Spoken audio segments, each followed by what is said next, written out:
All right, welcome back, guys. In this video, we're basically going to piggyback off the last video, and in that video, we talked about the three types of three modes of expression for the command component of your intention, which that was basically desire, concrete, and abstract.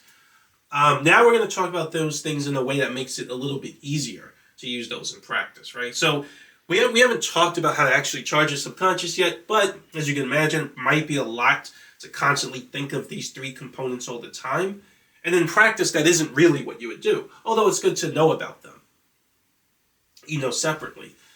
But in practice, and this is what I've realized, is that it's easier. Well, actually, let me just go over this first point. So the combination of all three command components can be thought of as the context of what you imagine. So, in other words, when I'm thinking about something in my mind, right?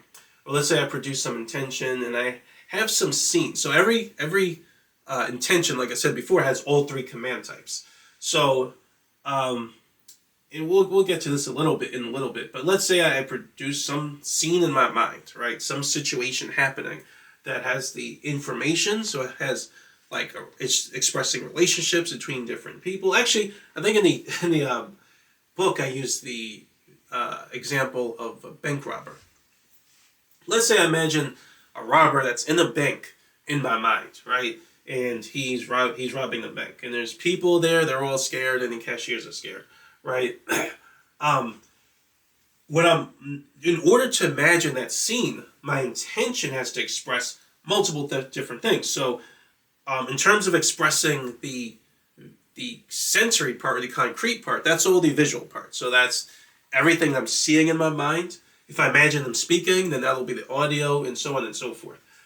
The abstract part is expressed by the information and the relationships. So now in this case, what's interesting is that there are multiple different subjects now, right? So there's the bank robber, there's all the people on the floor, and then there's the tellers. Each of these are different. These are all, for my intention, the perspective of my intention, these are all different subjects. So it's not one subject, it's multiple subjects now. And so the role or the character role is expressed by the abstract component of the command, right?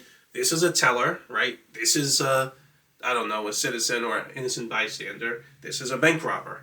Each one has different attributes in terms of their role, who they are, their history, what they do, right? That's expressed by the abstract component of the intention. And then their relationships between each other is also expressed by the abstract component. The relationship between the bank robber and the teller is a little bit different from between the relationship and the innocent bystander. So, and then the desire component, I guess, could just be, let's say, I want to save the day or something like that, right? Maybe it could be expressed not directly through me, but one of the characters. But I haven't really thought about that. But anyway, it's enough to just to say that to some degree, all three command components are expressed in your intention. Now, notice I just took a fairly random scene that you've probably seen all the time watching movies or thinking about scenes in movies, right? Even though I broke it down into those three command components, you didn't really have to do that. All you really have to think of is the context of the scene, right? If I show you a picture of a bank robber, if I show you the picture of that same scene, right? So you have a bank robber and you have the innocent bystanders and the teller. If I just show it to you, right, and then you hold the image and the idea in your mind, you're going to naturally produce intention that says all these things anyway, right? I didn't have to tell you to do that.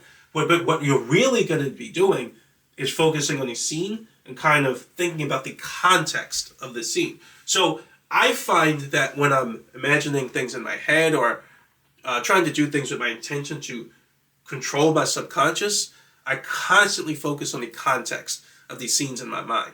So I'm heavily focused on history, on the relationships. These are just scenes I make up, but I use that to charge my subconscious. But before going into that more, because there is something I really want to say, which is this last point, but let's go over this point first. So now the context of some scene includes information about how the scene in your mind changes with time. So that's important too, because the context, it kind of borrows information from the previous scene, and then it adds information to the next scene, which I think we talk about that later in the book. But anyway, um, so let's say that I have a scene in my mind with the bank robbers, right? Now, let's say I want to advance the scene forward. Um, so now there are cops. One of the bank tellers managed to press the little emergency button. Now there's cops on the way, right? So now the scene or the intent, the expression of the command components of my intention changes. Now, so it changes a little bit. Now the relationship is different. The information it's describing the scene is different. Now the bank robbers don't have as much time, right? Now the cops are on their way. The cops have a different character role, different history, right? Their relationship to the bank robber and all the other tellers is a little bit different than the ones that were there before. And so now it's different. So now when my intention expresses the evolution of the scene in that direction, my subconscious frequency will change a little bit. In fact, the idea that the cops are on the way and the bank robber has less time and has to do what he has to do before the cops come can actually stimulate the danger frequency, right? Because there's a feeling of risk, right?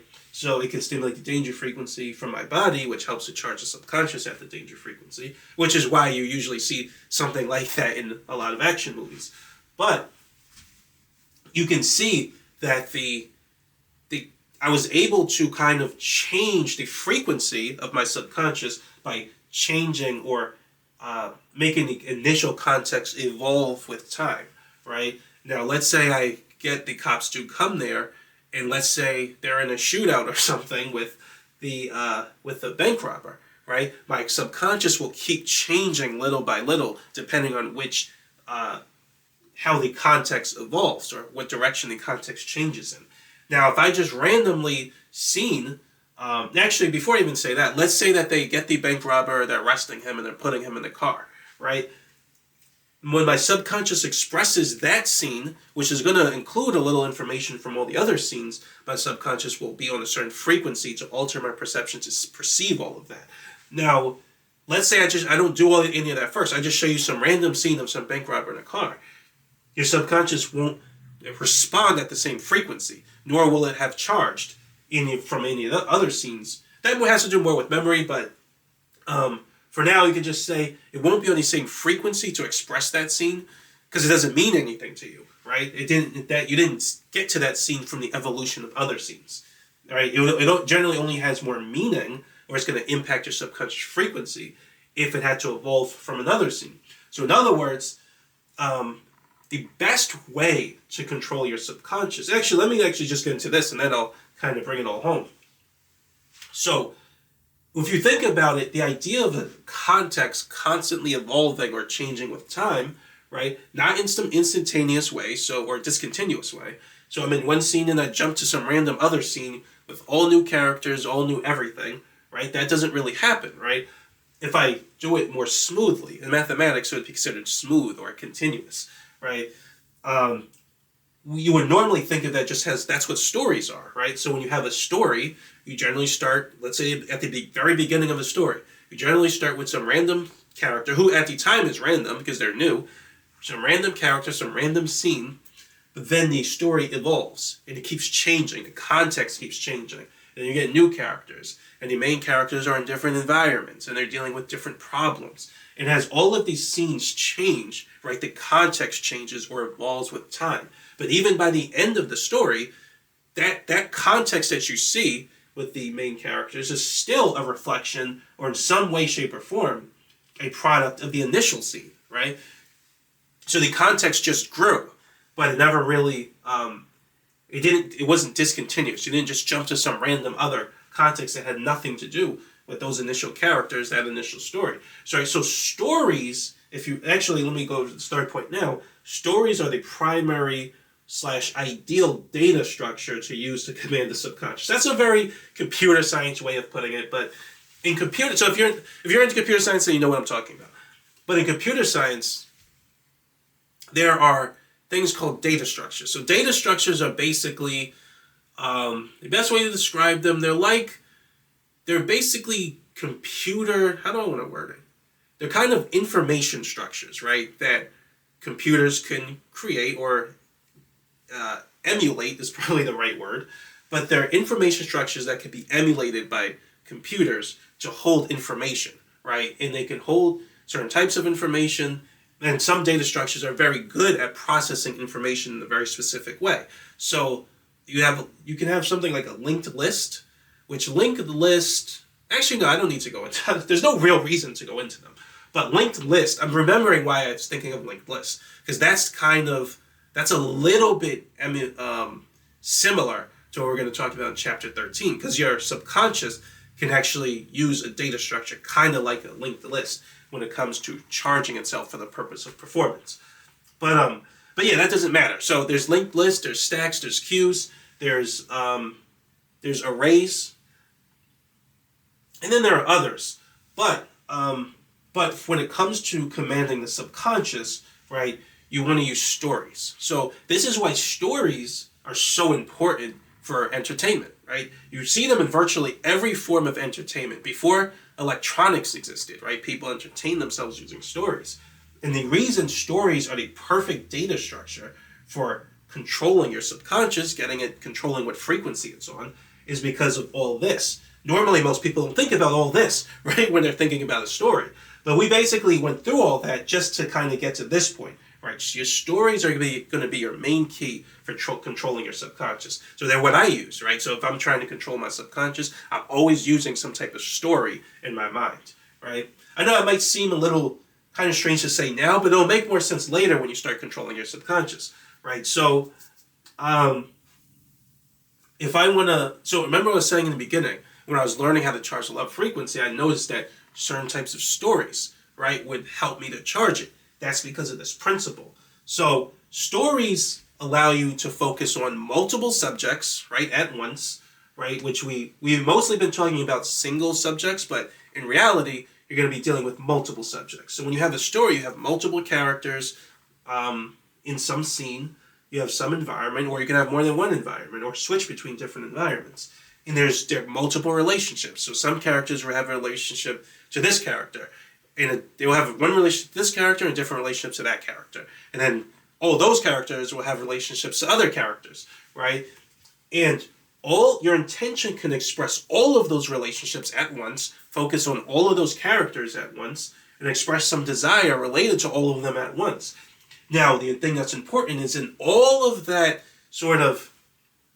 all that information, right, your subconscious is still responding, it's still having an absolute response to every single one of them, exactly the way God told it to, right? So that's why to deal with the case of multiple subjects and multiple things going on, it's better just to focus on the story and heavily focus on the context of that story.